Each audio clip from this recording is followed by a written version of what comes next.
space, the final frontier. These are the voyages of the starship, my school bus. Its continuing mission to explore strange new worlds, to definitely not breed with humans, and to never break the rules of the Prime Directive. To boldly go to breeding humans and maybe eating some. I like to keep you guessing.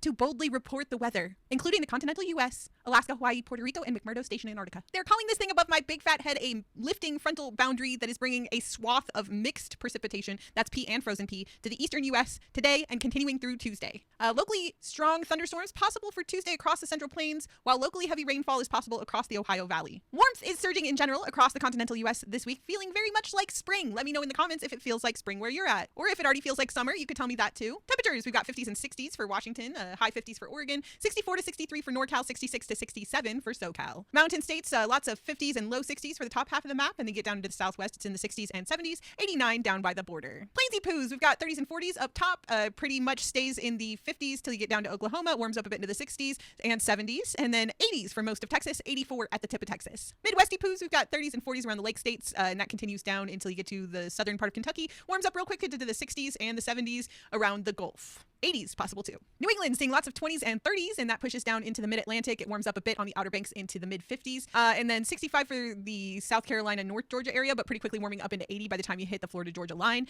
80 down at the tip of the Peanuts. McMurdo Station on the Ross Sea in Antarctica sitting at 21 degrees Fahrenheit with winds from the north at 6 miles per hour, giving them a real feel of 17 degrees Fahrenheit and cloudy skies. Life-threatening rip currents and small craft advisories are in effect for Puerto Rico, with dangerous marine and beach conditions continuing. Moderate risk of rip currents along most of the local beaches of both Puerto Rico and the U.S. Virgin Islands. Small craft advisories are in effect for Atlantic and Caribbean offshore waters and local passages, with strong currents being able to pull swimmers away from shore, and conditions will be hazardous to small craft. If you are visiting a beach, swim near a lifeguard and never swim alone. Mariners should avoid operating small vessels until conditions improve. Stay informed on your local weather through local channels. High temperatures for Puerto Rico today, 85, 87, 86, 80, 89 along the coastline, 76 for the interior. Alaska, you're cold and maybe some pee here and there. It's definitely just towards the panhandle though. Temperatures for the last frontier are very cold, -4, -12 up on the Arctic Circle, and lots of negative teens and single digits for the interiors, maybe as warm as 1 degree Fahrenheit.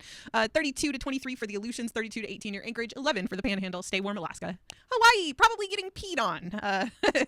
That system is going to maintain strength but veer east-southeast towards the end of the week as another system is going to approach from the west. Surf along the north and west facing shores will be above seasonal averages as swells are said to impact through Monday. Surf should remain small through the rest of the week. We'll keep an eye on that. Surf along the exposed east facing shores is a bit elevated. South facing are more near the seasonal average. No watches, warnings, or advisories in effect at this time. Daytime temperatures, highs today for the island chains, mid 70s into the low 80s for most areas. All right, everybody go explore your week. Have a good day. I love you, and I'll be back tomorrow to eat you. Definitely not. Okay, bye.